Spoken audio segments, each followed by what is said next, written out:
Evening, everyone. Evening. Welcome.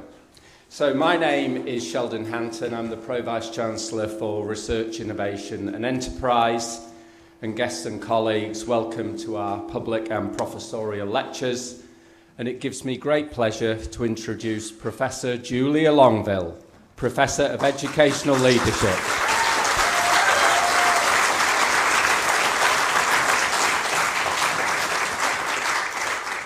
Thank you all for coming. It's fantastic to see so many people. So Julia is Dean of Learning and Teaching at Cardiff Met and is part of our wider university executive group. Collaborating with staff, she has led significant developments in teaching, learning and student experience across the university. Next one will get a cheer as well. With over 40 years of experience in education and sport,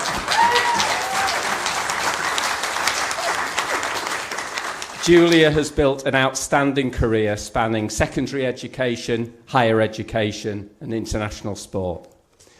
She started her career as a PE teacher before moving to Cardiff Met in 1988. She spent 10 years working in sport and education and then specialised in initial teacher education. In 1998, she was appointed an HMI in the office of Her Majesty's Chief Inspector, that's now named Estin. And after 3 years, she returned to the university as Director of Netball. Over the past 25 years, she has held numerous roles, including the Student Experience Coordinator in the Cardiff School of Sport, Deputy Dean, and then formerly Dean of the Cardiff School of Education and Social Policy. Now, Julia is a former international netball player and coach, representing Wales at European, Commonwealth and World Championships. Externally, Julia is Chair of Governors at St Paul's Church of Wales Primary School, a Director of the Board of Bevan College in Bridgend, who provide quality daycare and residential placements for post-16 young people with additional learning needs, and she's also a member of the Welsh Sports Hall of Fame Committee. Tonight, in her lecture, she will share the ways in which these experiences have made her a stronger, more resilient, and more effective as a leader. In doing so, she will explore the concept of invisible leaders and demonstrate the challenges women face in rising to the top and then staying there. Everyone, please join me in welcoming Professor Julia Longville.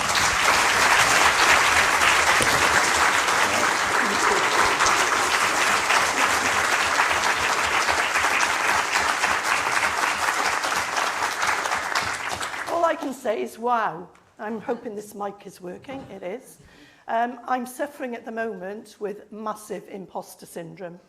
I can't believe that my name is up there as a professor, and I'll come back to that shortly. Some of you may have noticed when you came in that there was music playing. That put me into my comfort zone. It was a particular piece of music, but I used to do that when I was lecturing because students would come through the door and they'd think, oh, there's something going on in here. This looks like something I could be part of.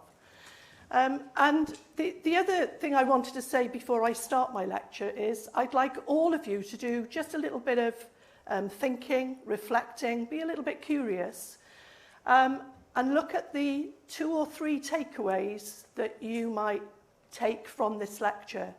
We may have time to come back to those, we may not, and if we don't, I'd really appreciate if you would email those through to me. So what is it, as a result of listening to me tonight, that you found hopefully inspiring, that you found interesting? And the other reason for me asking you to do that is I've got some guarantee then that you'll at least listen for the 40 minutes that I'm going to be speaking. Anyway, I make no apologies for having to use a bit of a script. And I'm going to start off with the preparation for this professorial lecture has taken, quite some time. So last weekend, I thought to myself, right, let me just, go through it with my better half, Martin. Some of you in the room will know him well. And I said, went for the draft of the slides. And at the end, Martin said to me, what is it you actually talking about? So I thought, right, I probably need to say this up front in the lecture so that everybody knows what I'm talking about. So in a nutshell, I'm talking about the fact that it is harder to become a female leader and to stay at the top than it is if you were a man. He seemed quite happy with that. So yeah, I can understand that. It's, you know, it's more difficult for women in all sorts of professions to get into leadership and to stay there. But then he said, well, if that's the case, what strategies have you come up with to overcome these issues? In other words, what are you going to do about it? So no pressure there. I hope this lecture goes some way to encouraging us to think about ways in which we can change this current imbalance, not just in education, but across many other professions. So the lecture this evening will follow these 5 sections.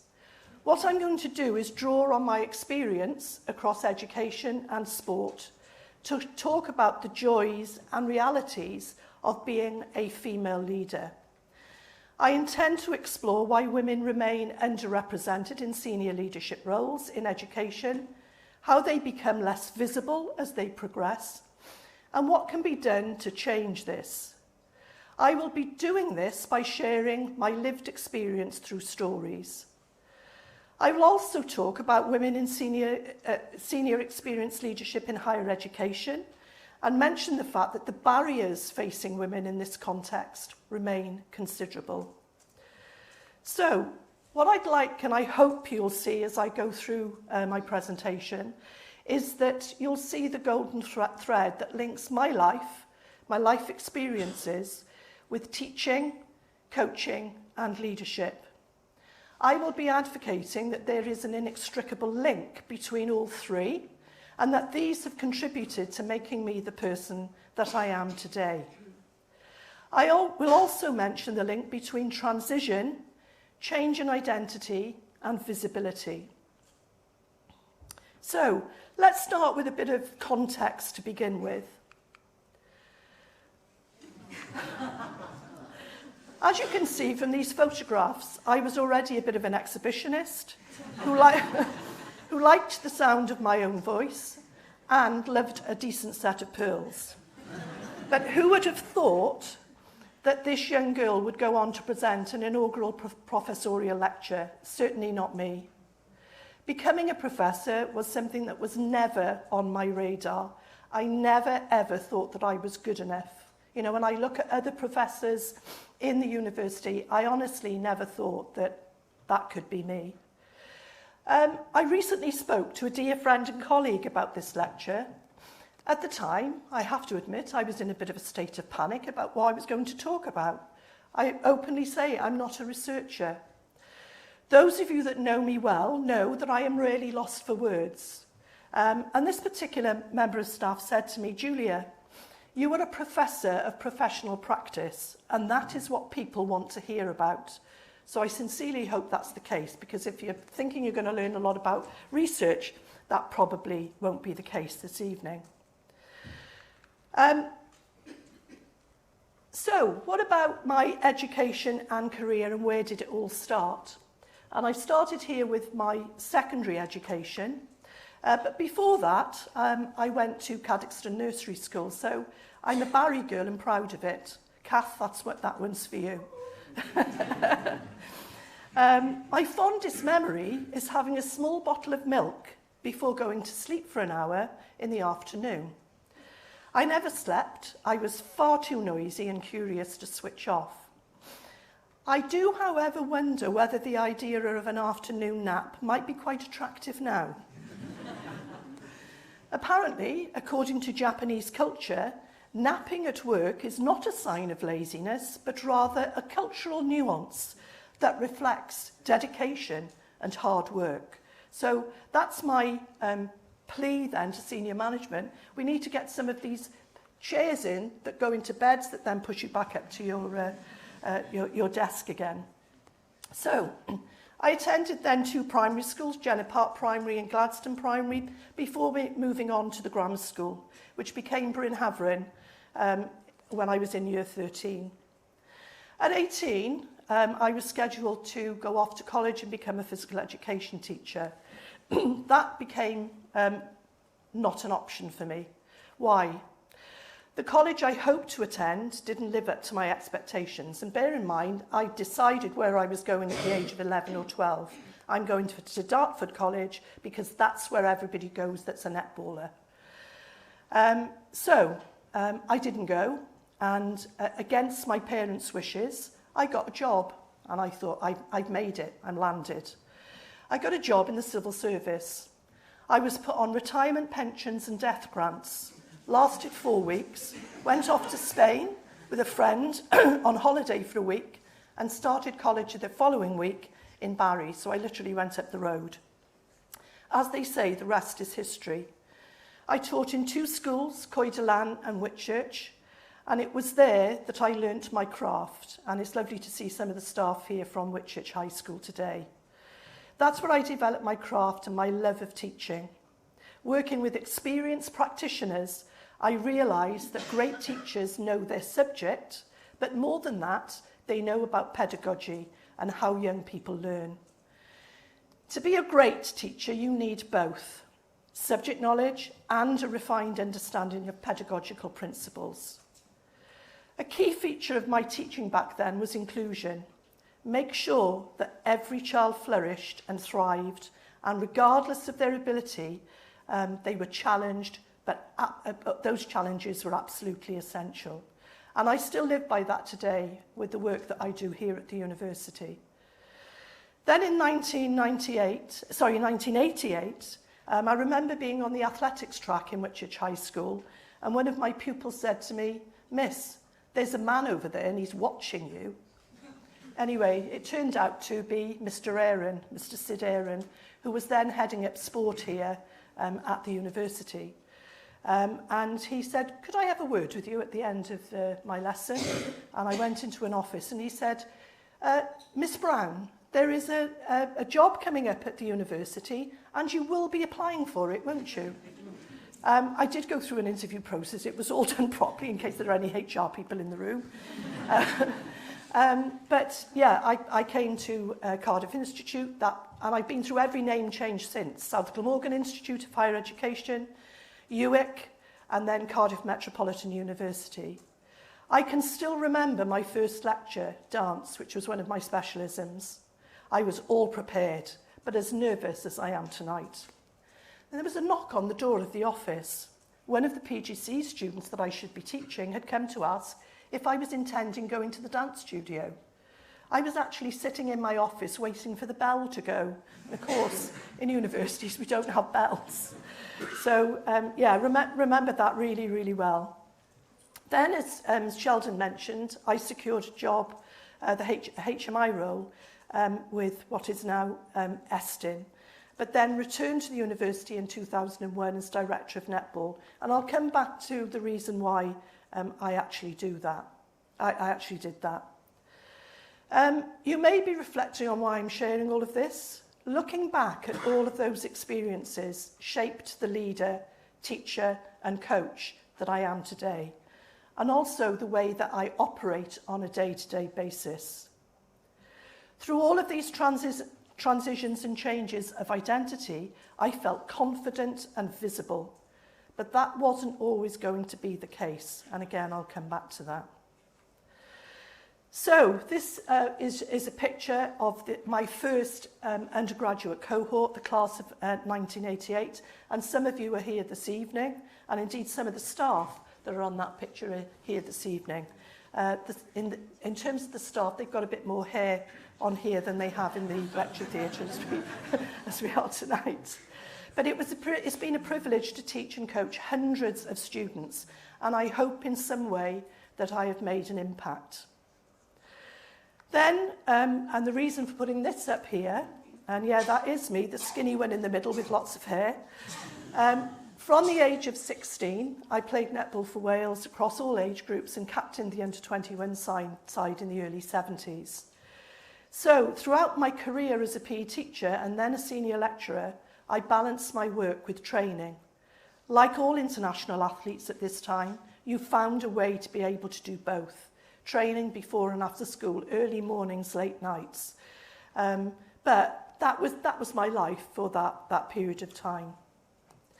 So, returning to Cardiff Met in 2001, from many people's perspective, was seen as a backward step.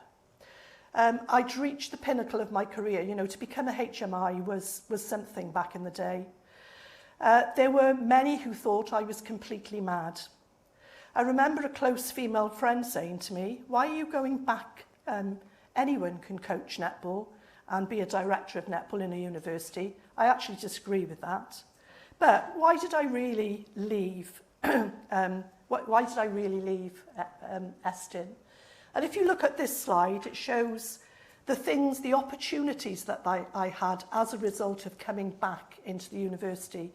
And a lot of these opportunities were because of the vision of the senior staff that I was working with at the time in the school. So I went to Commonwealth Games in Melbourne, World Championships in Jamaica, Commonwealth Games in Manchester, and then I became Deputy Dean in the School of Education, now Education Social Policy. When I left Estin, my boys were 9 and 6. I was travelling all over Wales, and I was missing lots of really important events like sports days and Christmas concerts. So the challenge of being a HMI was taking its toll. As those of you who know me well and will appreciate, family for me always comes first. So I experienced at this time the challenge of being a female leader who wasn't as present as I wanted to be as a mum and a wife. And I'll return to that female leader challenge when I talk a little bit later about my current research as part of my EdD. So I went straight from playing to coaching the national side. All these experiences, as I say, have contributed to me as a leader. And I didn't always get it right. I mean, if you look at these pictures now, I look pretty scary in those pictures. I'm not in a great position. This is dreadful, you know. Those of you that are teachers in the room, I'm right in the middle of everything. I'm talking over the top of my assistant coach over here. So, you know, you don't always get it right. But it also demonstrated to me the inextricable link between teaching and coaching. We could debate the difference, and I know lots of people do spend time doing that. But for me personally, there are far too many similarities. So at this time, I was very visible as a leader and coach, as a lecturer in the university, as a respected inspector in Estin. What I noticed and have experienced on numerous occasions since then is there is that direct link, as I mentioned earlier, transition, visibility. So, sport gave me far more than medals and trophies. It taught me to be resilient and confident as a leader. Most importantly, it demonstrated to me the importance of teamwork. And I've I've realised that I can't operate very well unless I'm part of a team. I'm not good on my own.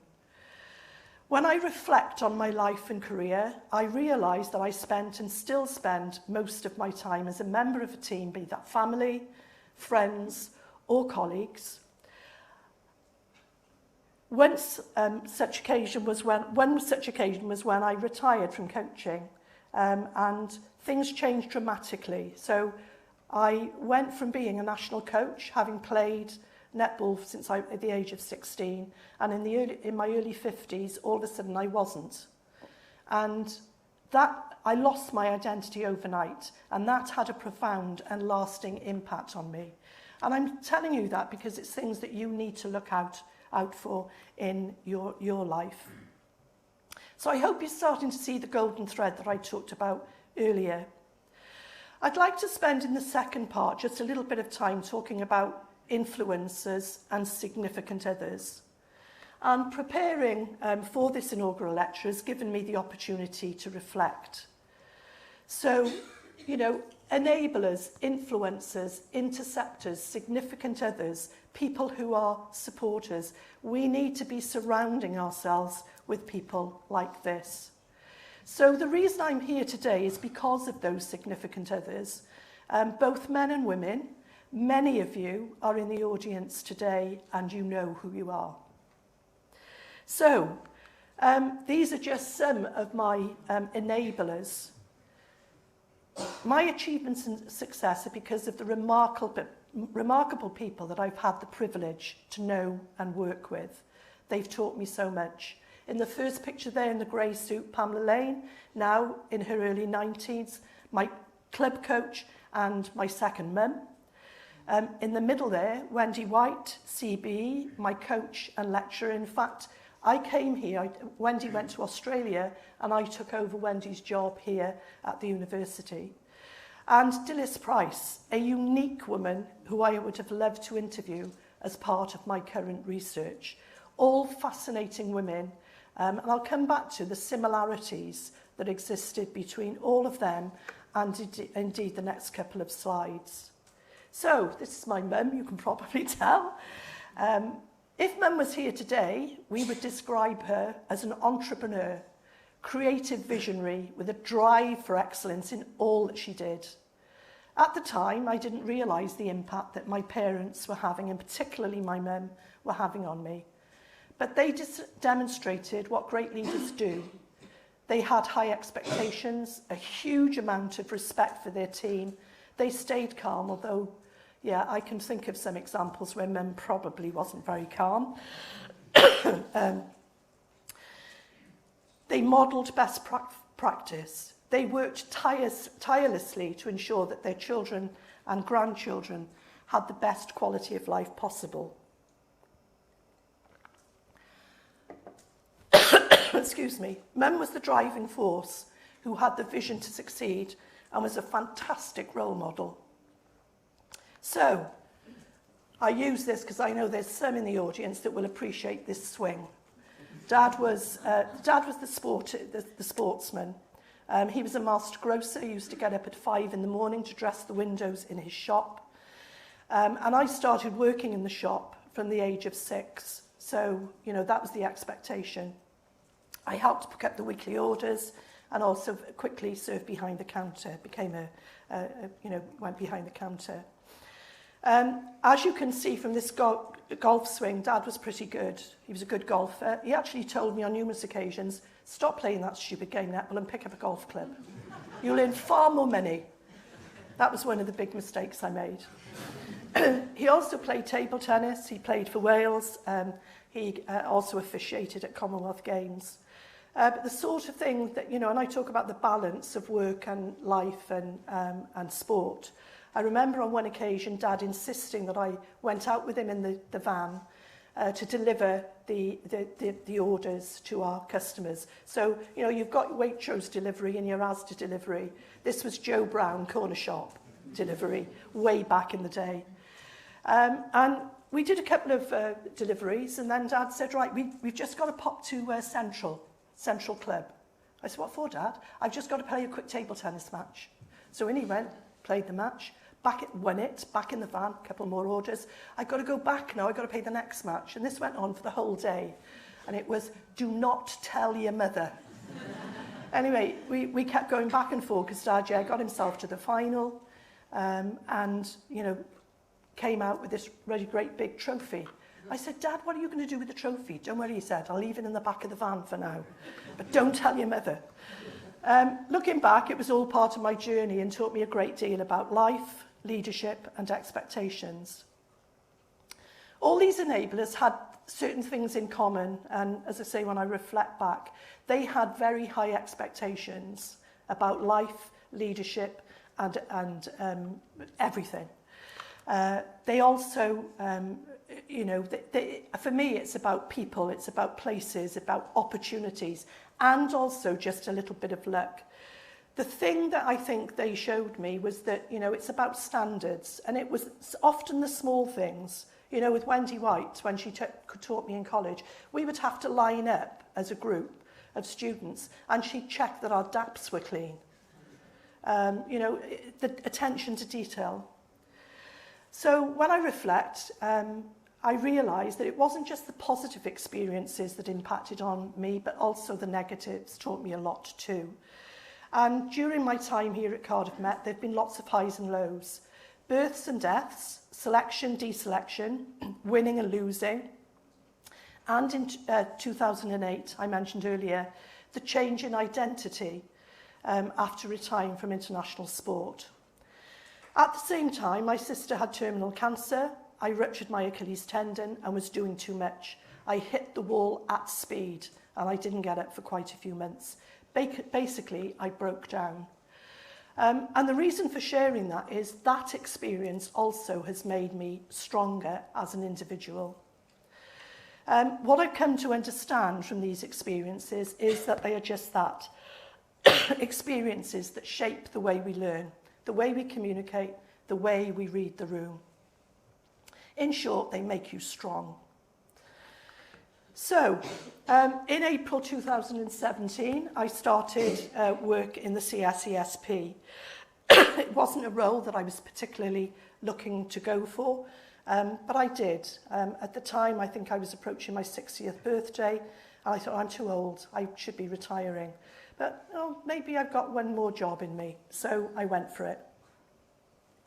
And I was appointed as acting dean, and then dean, as Sheldon mentioned earlier. But I think as leaders, we've got to be prepared to stand up and say, well, okay, how do you measure your success? How do you know if you've been any good? And I'm confident that I had a positive impact. But I did that because I worked with awesome staff and a fabulous team. In particular, the small but perfectly formed CSESP Directorate. And, you know, these are just some of the highlights. The increase in the Welsh language, the uplift in income around research and innovation, and indeed a greater focus on research within the school that hadn't really been there before. And then these are some other examples. You know, when I left the School of Education to now take up and social policy to take up my new role, things were really going in the right direction. I can't take the credit for that. It was because of that team of people. And again, these are just some examples here. You know, the fact that we had more students during a global pandemic than we've had ever before. The fact that our NSS outcomes, National Student Survey outcomes, last year were off the scale, is all down to the teamwork within the school. So, I really briefly want to touch on this because I'm not going to read this out, but I know some of you are interested in how the heck did she ever become a professor? And we're fortunate here at Cardiff Met in that there's more than one way of becoming a professor. If it had been purely research, I wouldn't be standing here this evening giving this lecture. And these were the things that I was able to focus on. So advancement of knowledge through learning and teaching, leadership and management, and then development of research and innovation. I also, and this next slide I'm going to go over fairly quickly, I asked others to say, you know, why do you think I have become a professor? But I think there's some important words on this that are worth just mentioning. You know, the fact that the leadership, the things that you've got to do. So if there are people in the audience tonight that are thinking, when it opens up again, I am going to apply, just think about the things that you need to have in place in order to do that. And I would say it's about taking every opportunity. Look for those opportunities. They may not be right under your nose. They may not be in your school. They may not be in your professional service. They may be actually outside of this university. And I think that's one of the bits of advice I would like to give. I went and I came back. And, you know, often people say, well, don't ever go back. I'm really, really glad that I did. And I'm really, really proud that I'm standing here tonight talking to you. So, I've mentioned that I'm not a researcher. But, and I'll try and explain, I'm not a researcher, but I am researching. Yeah, so this is not, you know, it goes from sort of 1978 right up to a paper that I contributed to with two of my colleagues that are in the audience this evening. That was the sum total, really, of my research, along with a lot of inspection reports and surveys and the like.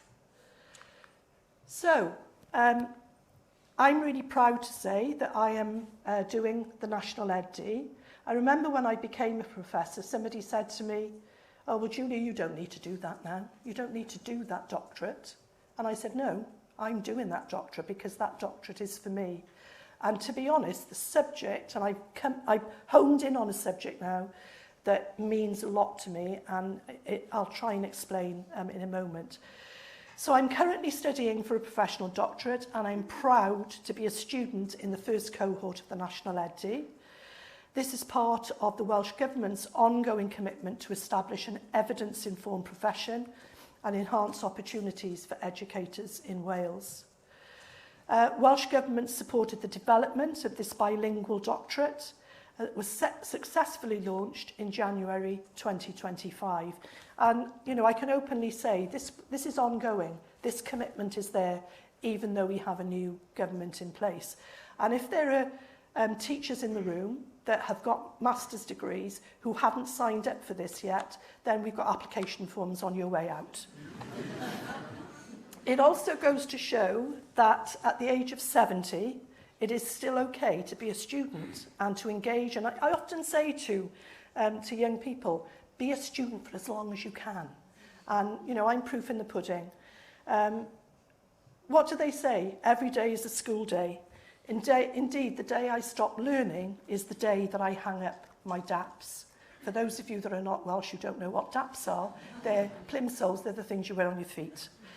Anyway, this is the title of my study, and what I want to do now is tell you a little bit about my research to date. The research clearly identifies the barriers facing women in leadership at any level in higher education, and these are described as considerable. And this has ignited an interest in investigating exactly how women at the most senior leadership levels in higher education institutions overcome the barriers they experience, at what cost and with what consequence. So, what are the main reasons? These are them. Underrepresentation of women, barriers faced by women leaders, leadership behaviours and mentoring, and those are the key things I just want to touch on this evening.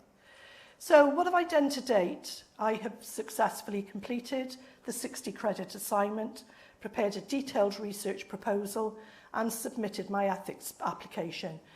No pressure, but that's in the system at the moment. So there could be somebody in here who's actually looking at that. I'll pay you later. As part of this work, I've considered the research evidence, and today I want to share with you some of the outcomes of that analysis. And it's worth noting a few key messages. Despite increased participation of women in education, overall senior leadership remains disproportionately male-dominated.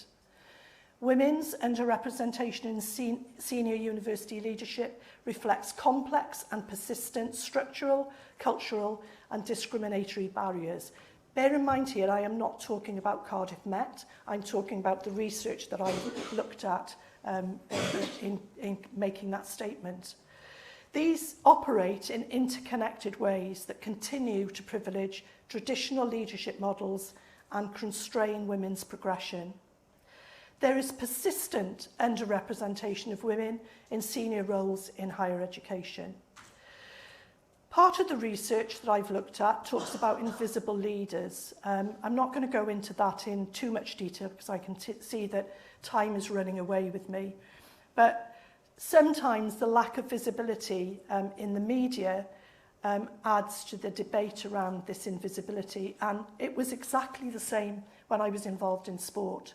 It's much better now, but back in the day there was very little recognition of women's sport in on our news channels, in the newspapers and so on. So this is not just peculiar to education, it also reaches across lots of professions. I would go as far as saying most professions: science, technology, engineering, maths, law and finance. Representation of women still remains low. The research also reports that women are often overlooked for promotion despite having the necessary experience, skills, knowledge and understanding.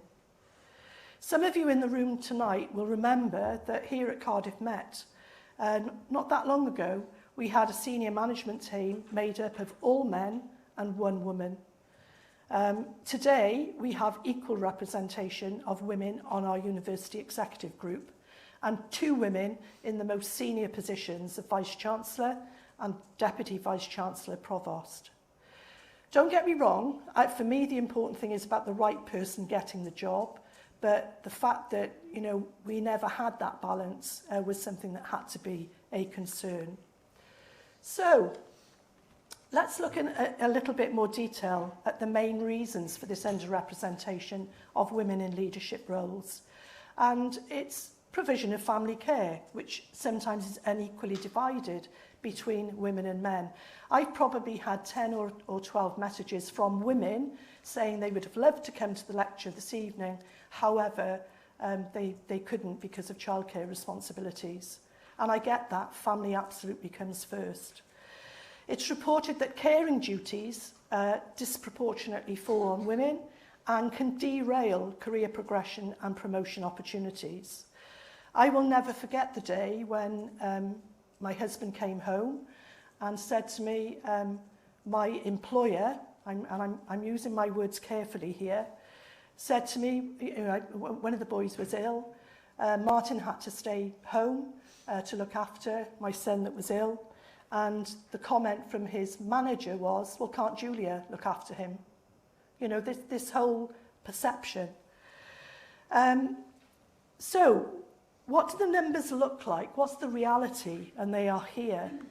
VC numbers in the UK, Vice-Chancellor, improved significantly since 2013, but there are still only 49 out of 153 Vice-Chancellors that are female. How do we compare with Australia and Sweden? Australia holds 75% of senior university roles, and there are 86% more male than female professors at the top of the academic scale. They seem to have a bit of a problem there.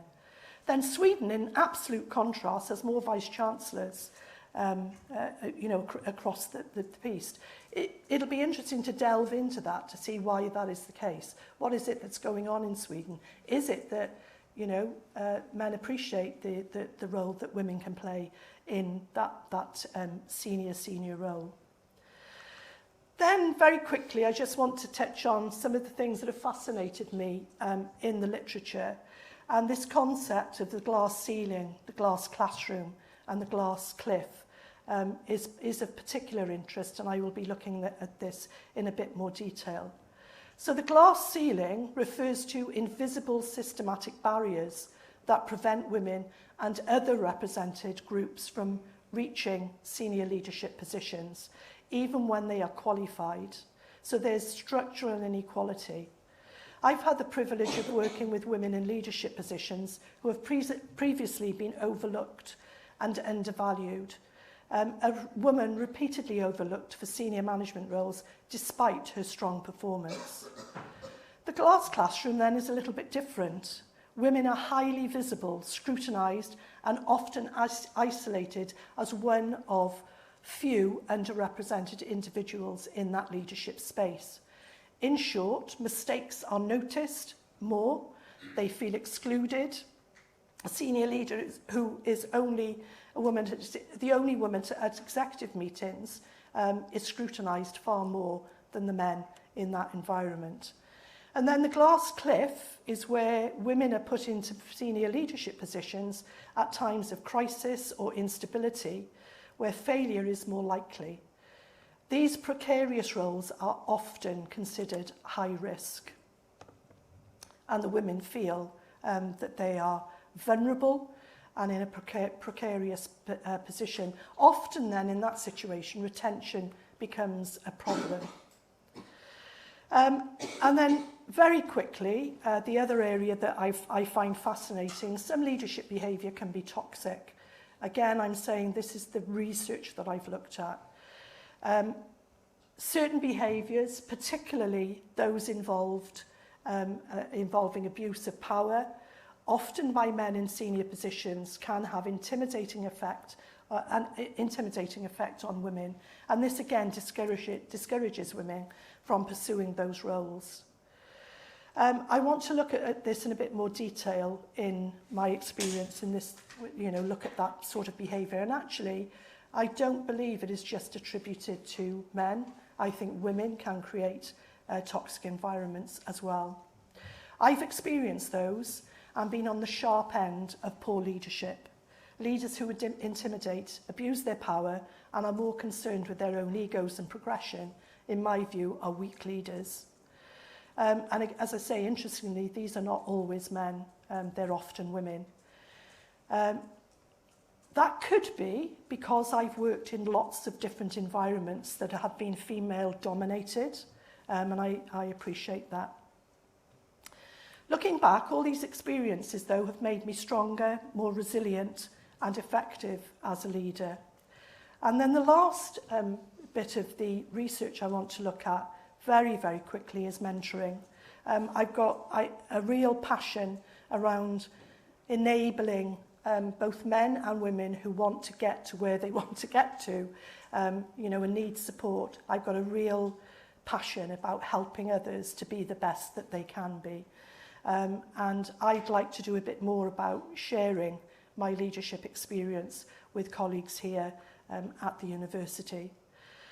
I regularly use these leadership experience to support the professional learning of staff across the university now, and I'm probably mentoring some of you who are in the room tonight in a very informal way.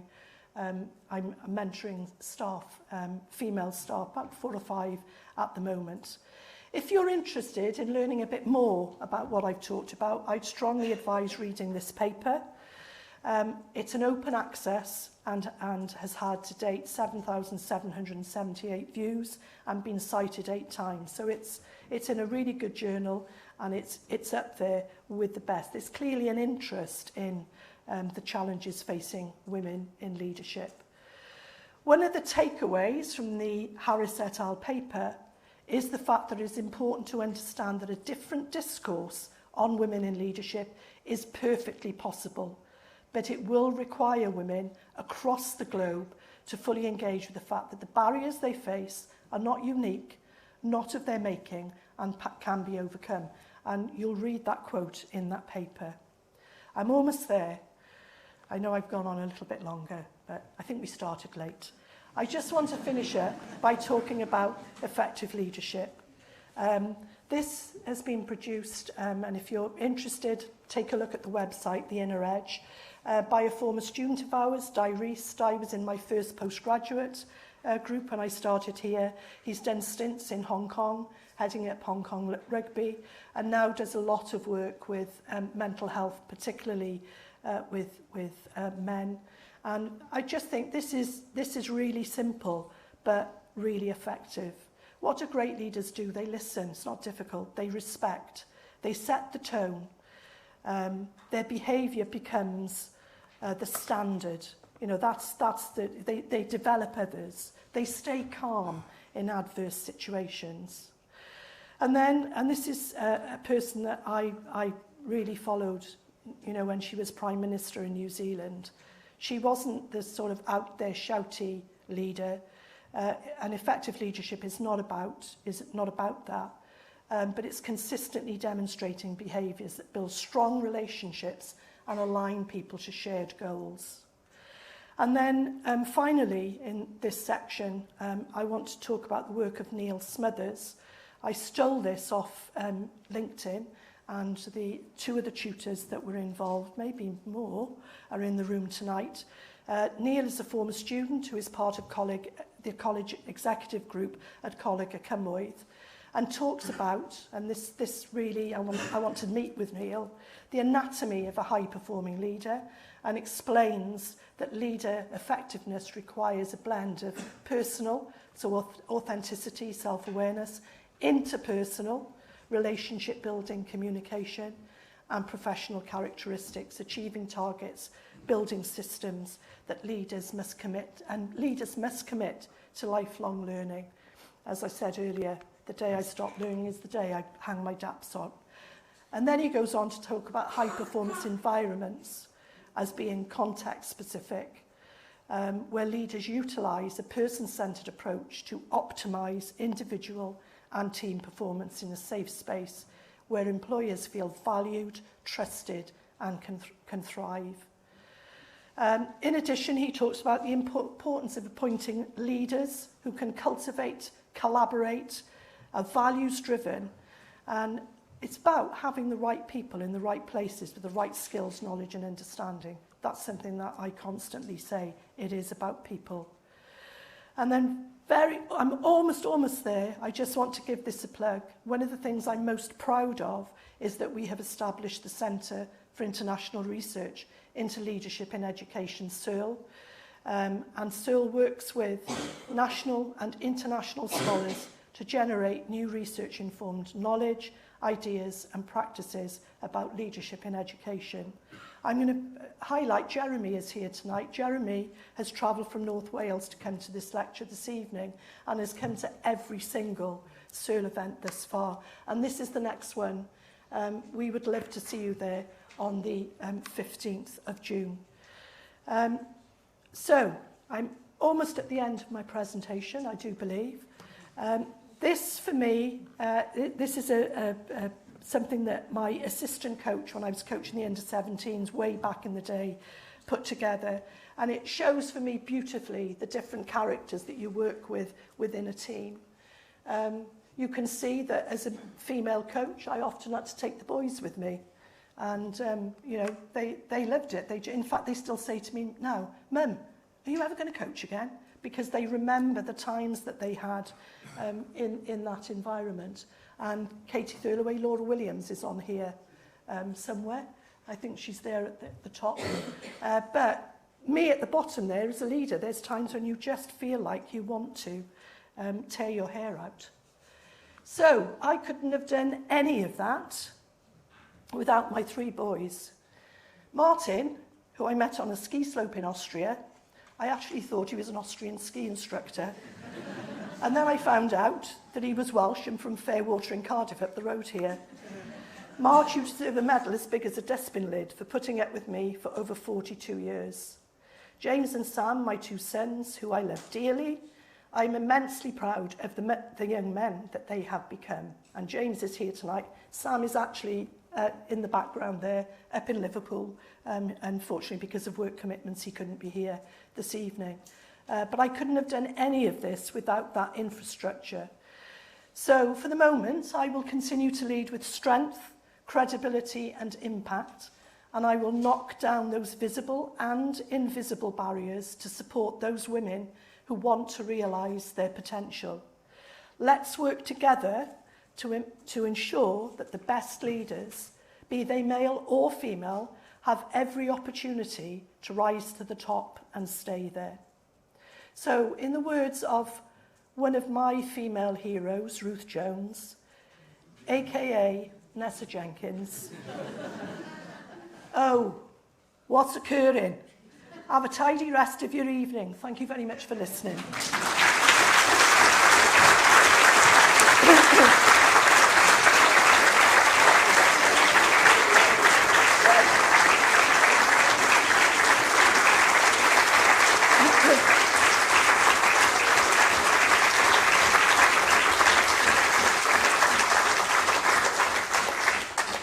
Outstanding, eh? So we have time for some questions.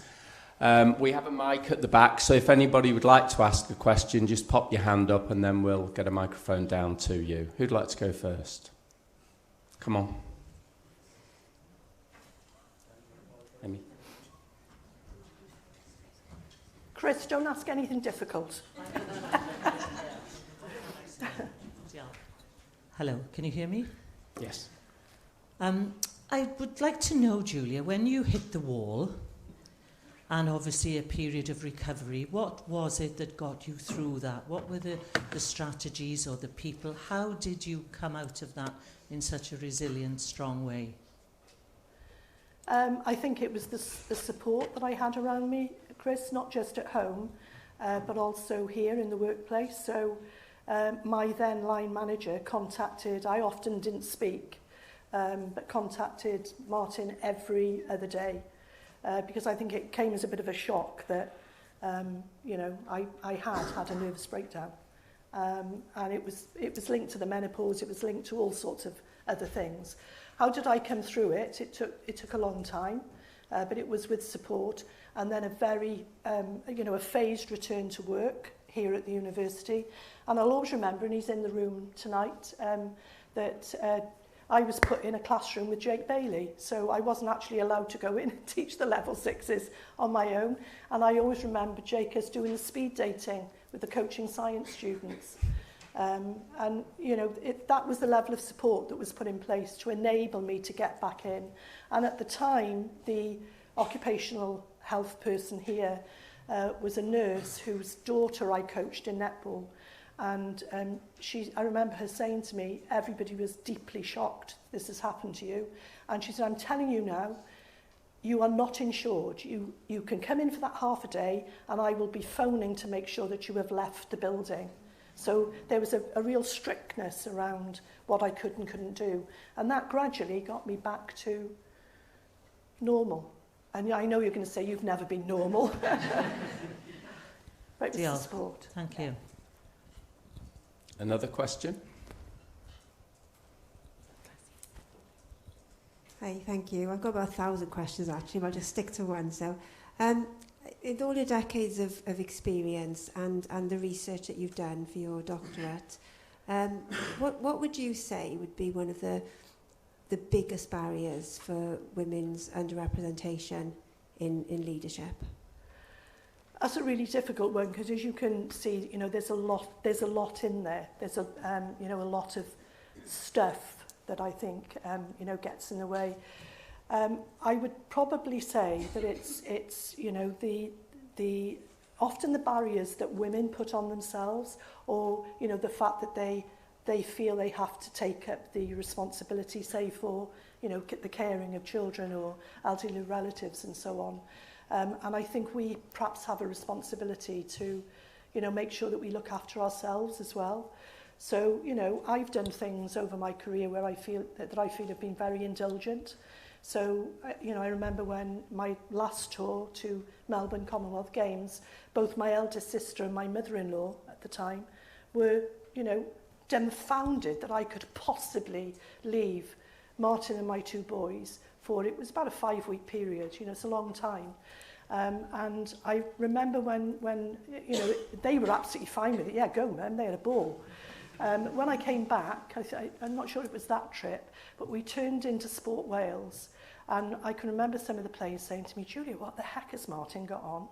And he'd literally gone through every shirt and pair of trousers in his wardrobe and took them off and put them in the washing, and then put the next one on. So when he ended up picking me up from the sports centre, I mean, I wouldn't like to say what he was dressed in, but yeah, it was very noticeably not what he would normally wear. And then, of course, I got home to a massive bag of washing. So, yeah, I'm not really giving you a very good... I think it's so diverse, so disparate, but the research it's fascinating. Okay, time for one more question.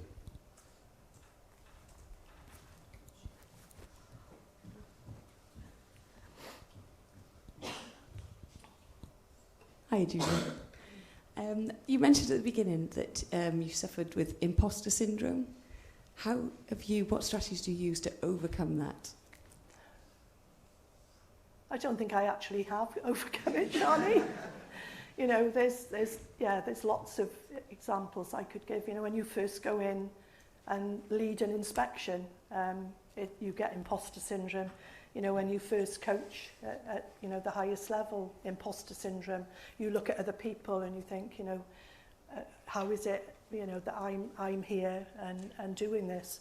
And I think the professorial role is certainly that. I never dreamt in a million years that I would become a professor, but I'm very grateful to Cardiff Met for the recognition they give to people like me that have done it differently, that have followed a different route. And there's a lot to be said for that. So I don't know that you ever get over it.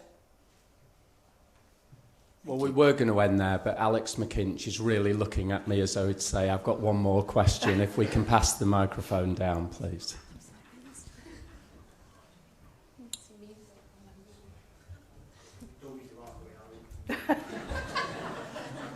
Think of your steps, Amy.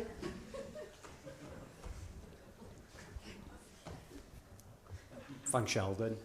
Julia, brilliant as always. I haven't got a question. It's more of a statement. And you asked us to reflect on stuff throughout the course of your lecture. And I think lots of the recent research you were citing about effective leaders you've been doing for decades throughout the whole of your career. And I can count on one hand the amount of people who've been influential in my life and who I would run through a brick wall for in a professional capacity. 4 of the 5 are actually in this room tonight, which is testament to yourselves and to Cardiff Met as a whole. And it was more of a thank you rather than anything else, because you've left an indelible mark on my life, as I'm sure you have with everyone else as well, because you were talking about KPIs for your deanship, and the proof's in the pudding for the amount of people in the room tonight. So there's your KPI for your talk. So thank you very much. Thank you, Alex.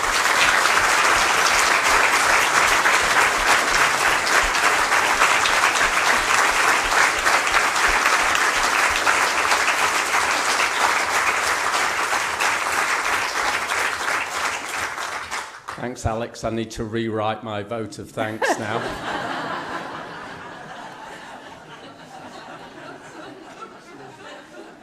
I didn't realise I'd made you top 5. I feel really blessed for that. No, I know. Julia, thank you for that. I really hope you enjoyed it. It is a once-in-a-lifetime opportunity, and I hope you got as much out of it as we did. You certainly made the invisible visible. You highlighted the importance of critical incidents, both positive and negative, in the way in which we can develop as strong and, really importantly, true and ethical leaders. We have refreshments upstairs, but please join me one more time in thanking Professor Julia Longville.